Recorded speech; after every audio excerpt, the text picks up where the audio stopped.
2024 മികച്ച സിനിമയ്ക്കുള്ള 48ാമത് Kerala film critics അവാർഡിൽ മികച്ച സിനിമയ്ക്കുള്ള പുരസ്കാരം സ്വന്തമാക്കി ഫെമിനിച്ചി ഫാത്തിമ. ഫാസിൽ മുഹമ്മദ് സംവിധാനം ചെയ്ത ചിത്രമാണിത്. ഇന്ദുലക്ഷ്മിയാണ് മികച്ച സംവിധായക. അജയന്റെ രണ്ടാം മോഷണം, അന്വേഷിപ്പിക്കാൻ കണ്ടെത്തും എന്നീ ചിത്രങ്ങളിലെ അഭിനയത്തിലൂടെ ടൊവിനോ തോമസ് മികച്ച നടനായി. നസ്രിയ നസീമും റീവ കല്ലിങ്ങലും മികച്ച നടിക്കുള്ള അവാർഡ് പങ്കിട്ടു.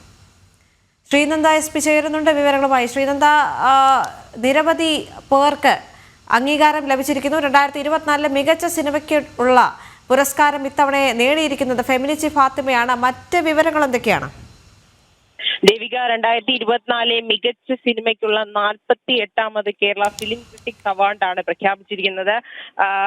KM തമീർ, സുധീഷ് നസ്രിയ, ഫാസിൽ മുഹമ്മദ് എന്നിവർ നിർമ്മിച്ച ഫാസിൽ മുഹമ്മദ് സംവിധാനം ചെയ്ത ഫെമിനിച്ചി ഫാത്തിമയ്ക്കാണ് മികച്ച സിനിമയ്ക്കുള്ള അവാർഡ് ലഭിച്ചിരിക്കുന്നത്. ഇന്ദുലക്ഷ്മിയാണ് മികച്ച സംവിധായിക.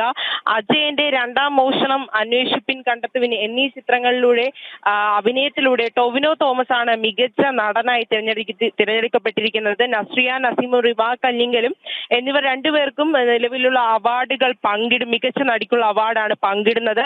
കേരളത്തിൽ സംസ്ഥാന അവാർഡ് കഴിഞ്ഞാൽ അപേക്ഷ ക്ഷണിച്ച് ജൂറി കണ്ട് നിർണയിക്കുന്ന ഓരോരോ ചിത്ര പുരസ്കാരമാണിത്. 80 ചിത്രങ്ങളാണ് ഇക്കുറി അപേക്ഷയിൽ ഉണ്ടായിരുന്നത്. അസോസിയേഷൻ പ്രസിഡന്റും ജൂറി ചെയർമാനുമാണ് ജനറൽ സെക്രട്ടറിയുമാണ് ഈ ഒരു പുരസ്കാരങ്ങൾ ഇന്ന് പ്രഖ്യാപിച്ചിരിക്കുന്നത്. ഡോക്ടർ ജോർജ് ഓണക്കൂർ ചെയർമാനും എന്നിവർ ചേർന്നിട്ടാണ് ഈ പുരസ്കാരം തിരുവനന്തപുരത്ത് വെച്ച് തന്നെ ഉടൻ ഈ പുരസ്കാരങ്ങൾ സംഘാടകർ അല്ലെങ്കിൽ നൽകുമെന്നാണ് നമുക്ക് ഇപ്പോൾ ലഭ്യമാകുന്ന വിവരമെന്ന് പറയുന്നത്. നിരവധി സിനിമകൾ ഈ അപേക്ഷയിൽ എത്തിച്ചേർന്നിരുന്നു. 80-ന് മുകളിലുള്ള സിനിമകളാണ് ഈ ഒരു അപേക്ഷയിൽ എത്തിയിരുന്നത്.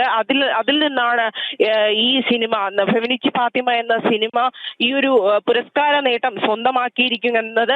മികച്ച നടിയും അതുപോലെ തന്നെ മികച്ച നടനായ ടൊവിനോ തോമസിനെയാണ് തിരഞ്ഞെടുക്കപ്പെട്ടിരിക്കുന്നത്. ഇങ്ങനെയുള്ള ഇപ്പോൾ ഇതിനുള്ള പുരസ്കാരങ്ങൾ ഉടൻ തന്നെ തിരുവനന്തപുരത്ത് നിന്ന് കൊടുക്കുമെന്നാണ് നമുക്ക് ഇപ്പോൾ ലഭ്യമാകുന്ന വിവരം എന്ന് പറയുന്നത്.